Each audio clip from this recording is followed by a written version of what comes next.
Hey everyone, and welcome back for another deep dive. Yeah, it's great to be here. Today we're going to be looking at African peacekeeping. It's going to be a fascinating one. It is, and we've got some really great sources to work with. Yeah, so we've got these reports from the Swedish Defense Research Agency and also this handbook on the African peace and security architecture.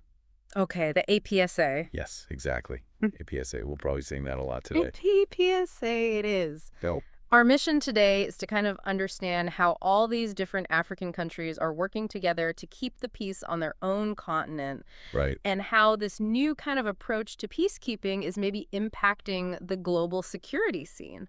Yeah, I mean, one of the really interesting things is that we're kind of moving beyond this idea of just UN peacekeeping. It's much more about African nations taking charge of their own peace and security now. Yeah. And that's a big shift. Okay, so let's kind of break this down. Sure. Who are the players? Like, who are the big names in African peacekeeping? Well, I think you have to start with the African Union, the AU. Okay. They're really like the central coordinator. They're kind of the ones at the top, making sure everything runs smoothly. Yeah, but it's not just them. Okay. You also have these regional economic communities. The REC. The RECs, yeah, exactly. And they're really crucial. So those are like ECOWAS in West Africa. Exactly. SADC in Southern Africa, and a whole bunch of others. Yeah. But why are the RECs so important? Why can't the AU just handle everything? I think it's about being closer to the action. Ah.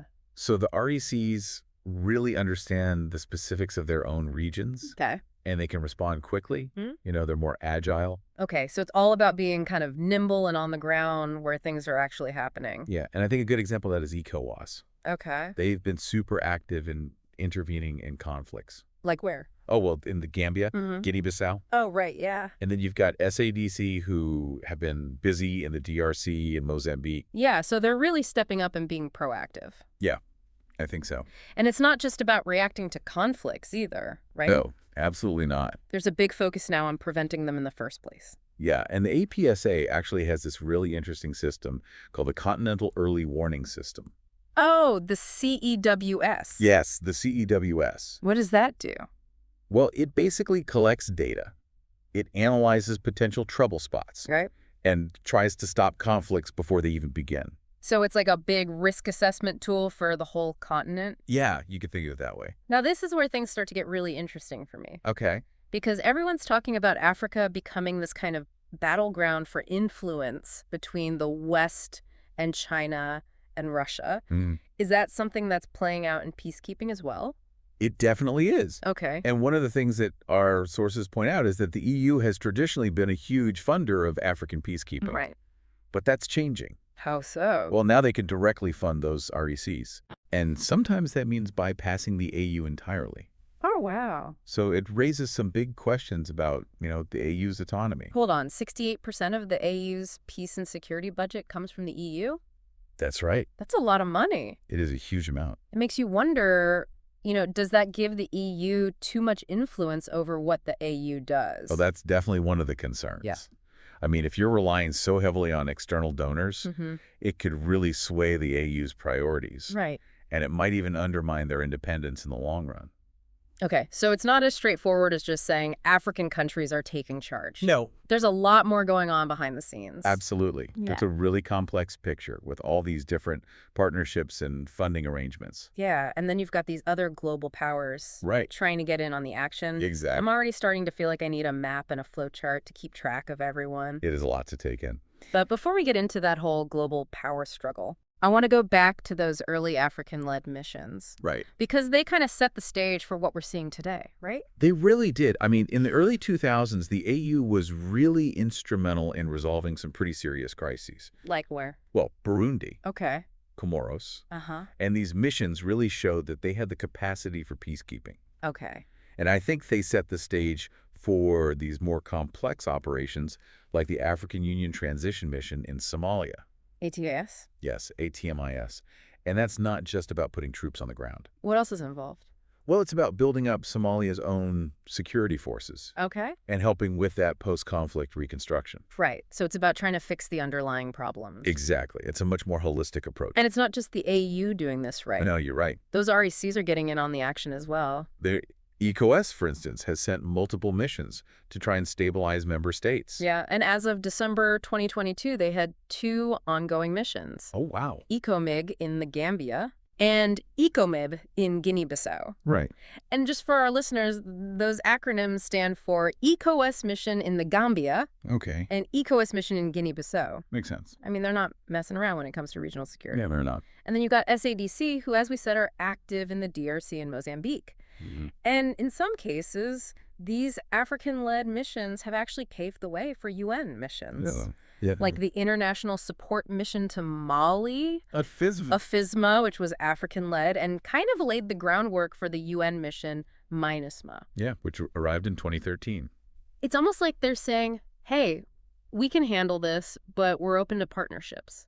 That's a really good way to put it. You know, and it's not just missions under the AU or RECs either. No. We're also seeing all these like ad hoc coalitions and partnerships popping up. Right, like Uganda, for instance, sent troops to the DRC as part of a regional force, and Benin and Rwanda have been in talks about working together to try and counter those Islamist threats we mentioned. Yeah, so it's not just top down. Right. It's also about these like more flexible arrangements. Yeah, exactly. It's a very dynamic environment. So they're really tailoring their approach to the specific challenge, which brings us back to that question of autonomy and influence. Right. How do these African-led efforts impact the bigger picture of global power dynamics? That's the big question. Yeah, and that's something we're going to explore more in part 2. Definitely lots to unpack there. So make sure to join us for that. So welcome back. It's good to be back. Last time we were talking about the changing world of African peacekeeping. Yeah, all those new roles for the AU and the RECs. Right, exactly. It was fascinating. It is a really interesting area. But we need to kind of zoom out a bit. Okay. Because peacekeeping isn't happening in a vacuum. No, of course not. It's all connected to this bigger picture of global power dynamics. You're absolutely right. Especially when you've got all these different countries vying for influence in Africa. Yeah, and that's something our sources really highlight. Okay. They suggest that there's a potential power shift on the horizon. Oh, really? Yeah, particularly if the European Union doesn't adapt its approach. What do you mean? Well, remember that figure we mentioned? The 68%. Yeah, 68% of the AU's peace and security budget comes from the EU. It's hard to forget a number that big. Right. It's a huge chunk of their funding. It is, and so the question is what happens if that funding starts to dry up? Oh, are you saying that if the EU reduces its funding, other global players are ready to step in? That's exactly what the sources are suggesting. Wow. So that whole tug of war for influence we were talking about before, it could get even more intense. Yeah, I think that's a real possibility. But isn't the EU already kind of muddying the waters? What do you mean? Well, they can already directly fund the RECs, right? That's true. And sometimes that means going around the AAU completely. Yeah, and I think that's a big concern for a lot of people. Because it could weaken the APSA. Exactly. It could lead to more fragmentation. So for our listeners, imagine this. You've got the AU trying to maintain its central role. You've got the RECs focusing on their specific regions. Right. And then you've got all these external powers like China and Russia and Turkey. Yeah, all with their own agendas. Weaving their way in. It's a very complex web. It really is, and that's why it's so important to understand these dynamics. I agree. Because it's not just some abstract political science concept. No, it has real-world consequences. Absolutely. So can you give us an example? Sure. How might this play out for like a smaller African nation? Okay. Let's say you're the leader of a smaller African nation. Okay. And you're looking for a security partner. In the past, you might have primarily looked to the EU or the UN. Right. But now you've got China coming in, offering big investments in infrastructure, but they want access to your country's resources in return. Okay, and then what about Russia? Well, Russia might offer military aid, but with certain conditions attached. So the choices are a lot more complicated now. Much more nuanced. It's not just about who offers the most money anymore. No, it's about weighing up the long-term implications. Thinking about the potential risks. Exactly. And that's why good governance and accountability are so crucial. They're absolutely essential. Because if you don't have those things, things could actually get worse. We need some kind of framework, right? We do. Some ground rules to make sure everyone's on the same page. That's the ideal. But is that even realistic? Well, it's certainly a challenge. Especially with so many competing interests. It's a lot easier said than done. And the report suggests that if the EU doesn't address these concerns about autonomy and that tug of war for influence, Yeah. they risk losing their standing in Africa. So other powers might start to seem more appealing. Exactly. And there's another factor at play here. What's that? Well, the EU is increasingly focused on its own security concerns in Eastern Europe. Right, because of the conflict there. Exactly. And that's pulling them in multiple directions. So they're dealing with this major conflict on their doorstep. And at the same time, trying to maintain these partnerships in Africa. Yeah, it's a difficult balancing act. It makes you wonder if they have the resources Or the political will. to really commit to both. It's a valid question. And of course, that creates an opportunity for countries like China and Russia and Turkey. Who might be more willing to fill that void? Even if it means playing by a different set of rules. That's the key point. It's like we're watching this high-stakes concert. Okay, I like this analogy. The AU is the conductor trying to get everyone to play in harmony. The EU is this key musician, but they keep getting distracted by something happening off stage. Right. And then you've got China and Russia and Turkey Waiting in the wings. ready to join the performance. It's a great analogy. And the audience? That's all of us. The global community. Watching closely. But we're not just passive observers. No, we all have a role to play. So what do you think, listeners? What role should non-African powers play in supporting African peacekeeping? What are the benefits? What are the risks? Let us know on social media. Because this isn't just about abstract geopolitical maneuvering. It's about real people's lives. It's about creating a world where everyone can live in peace. And reach their full potential. A future worth striving for. Definitely, but it's not going to be easy. No, it's going to take effort. We need to be having those honest conversations about power and accountability. And what it really means to be a true partner. And those conversations start with each of us. They do. That wraps up part 2 of our deep dive, We'll be back next time with part 3. where we'll be exploring the APSA's tools for peace building. It's not just about troops and treaties. There's a lot more to it than that. So make sure to join us for that. Until then, stay curious Keep learning. and keep those conversations going. Okay, so welcome back to our final part Our final part, yeah. of this deep dive into African peacekeeping. It's been quite a journey. It has. We've talked about a lot. It The has. changing roles of the AU, the RECs. Those global power dynamics. Yeah, it's complicated. It is. But, you know, something we were talking about earlier really stuck with me. Okay, what was that?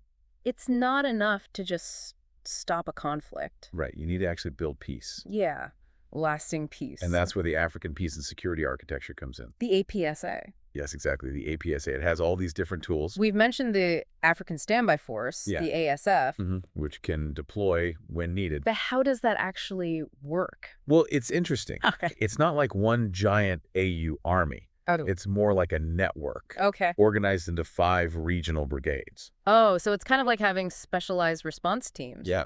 It's not- Strategically positioned all across the continent. Exactly. Okay, that makes sense. And each of these brigades isn't just made up of soldiers. Okay. They also have police units, Okay. civilian experts, Uh-huh. people who specialize in things like logistics and communications. So it's this really multidisciplinary approach to peacekeeping. It is. Okay, so it's not just about military might then. Right. It's about addressing all these different factors Yeah, that yeah. can lead to conflict and instability. Yeah. That's really interesting. It is a really interesting approach. But how ready is the African Standby Force? Like, could they actually respond to a crisis today? I mean, that's a tough question. Yeah. The answer really depends on the specific region Uh-huh. and the nature of the crisis. Okay. Some brigades are more developed than others. Mm-hmm. There are ongoing challenges. Like what? Well, for example, setting up these regional logistics depots, Uh-huh. making sure they have all the equipment they need. Yeah, that takes time. It does. And money. And money. Yeah. That funding issue again. Always comes back to funding. It does. It's one thing to have a plan, Right. but it's another to actually have the resources to make it happen. Yeah. But even with all those challenges, Mm-hmm. I think the ASF is a really big step forward. How so? Well, it's about African nations taking charge of their own security. Mm-hmm. It's about them developing the capacity to handle their own challenges. It's a powerful message. It is. But, you know, having a well-equipped force is just one part of the puzzle. Right? What about those root causes of conflict? Yeah. You need to address those as well. The deeper issues that can lead to violence. Exactly. And that's where the panel of the wise comes in. Oh, the panel of the wise. Yes. Have you heard of them? I've heard the name. Well, they're a group of really respected African figures Okay. known for their wisdom Mm-hmm. and their experience in conflict resolution. Oh, so they're kind of like advisors. Yeah, you could say that they advise the AU. Okay. They act as mediators as well. So they're bringing a really unique perspective. They are an African perspective. Yeah, to these really complex situations. They are. Do you have an example of like how they might operate? Sure. Yeah. Let's say there's a border dispute. They might be called in to mediate that. Okay. Or maybe they'll advise on peace-building strategies. Or they might even go on these fact-finding missions to try and understand what's really causing the conflict. So it's about finding African solutions to African problems. Exactly. Because a solution that works in one place might not work somewhere else. Exactly. You have to be sensitive to those local contexts. To the cultural and political nuances. Yes, exactly. And their work isn't just limited to like high-level diplomacy either. No, it's not. They're also promoting dialogue. Right. Reconciliation at the community level. Yeah, they're really trying to bring people together. Help them to heal and build a shared future. That's the goal. That's amazing. It is important work. So they're like peace builders, diplomats, community organizers, all rolled into one. Yeah, you could say that. I mean, that seems especially important now. Why is that? Because all those complex transnational conflicts we were talking about before, Yes, they're becoming more common. they are. You know, when you've got things like Resource disputes, climate change, cross-border terrorism. you need more than just a military response. Absolutely. You need people who can build trust, foster understanding. And find those win-win solutions. Exactly. It's not about imposing a solution. No, it's not. It's about working with communities. To create those conditions where peace can really thrive. So we've got the African Standby Force, the Panel of the Wise, Right. and of course the Peace Fund. A very important piece. Are there any other tools that the APSA has? Well, we've talked about it before, but don't forget about the Continental Early Warning System. Oh, the CEWS. The CEWS, yeah. And that's not just about preventing conflicts. Oh, right. Yeah. The information that it gathers can also be used to support those peace-building efforts. Exactly. It's like a radar system. Yeah, that's a good analogy. Constantly scanning for threats and potential problems. Looking for those trouble spots. It's like a team of detectives piecing together all these clues. Trying to anticipate those problems. Or they erupt. Exactly. And that information can be so valuable. Okay, how so? Well, let's say the CEWS detects rising tensions over access to water resources. Okay. The Panel of the Wise can then step in, mediate before things get out of hand. So it's all about taking a proactive approach. It is about being one step ahead. Addressing those issues before they become full-blown crises. Exactly. Okay, so just to sum up, Okay. the APSA isn't just about reacting to conflict with military force. No, it's not. It's about this really multifaceted approach. Yeah, it's about combining those hard power elements. The African Standby Force Exactly. with those softer power tools. Like the Panel of the Wise. The CEWS. Yes, it's a much more holistic approach. And it's about recognizing that sustainable peace requires a long-term vision. And commitment. And it's not just about African nations either. No. It's about those international partners. Playing a supportive role. Respecting African leadership. Contributing to those efforts without dictating the terms. Exactly. It's a partnership. Well, that brings us to the end of our deep dive It does. into African peacekeeping. It's been a fascinating topic. It really has, and I hope everyone listening has learned as much as I have. I hope so too. It's a complex landscape, It is. but there's also reason to be optimistic. Right. We're seeing these African nations taking ownership Yes, taking the lead. of their own peace and security, Developing these new and innovative solutions. forging those partnerships to address the challenges. It's really encouraging. It's a reminder that peace isn't something that just happens. No. It's something that we have to actively build together. Well said. I couldn't agree more. Thank you for joining us on this deep dive. It's been a pleasure. We encourage you to keep exploring this really important topic. Yeah, keep those conversations going. Until next time, stay curious,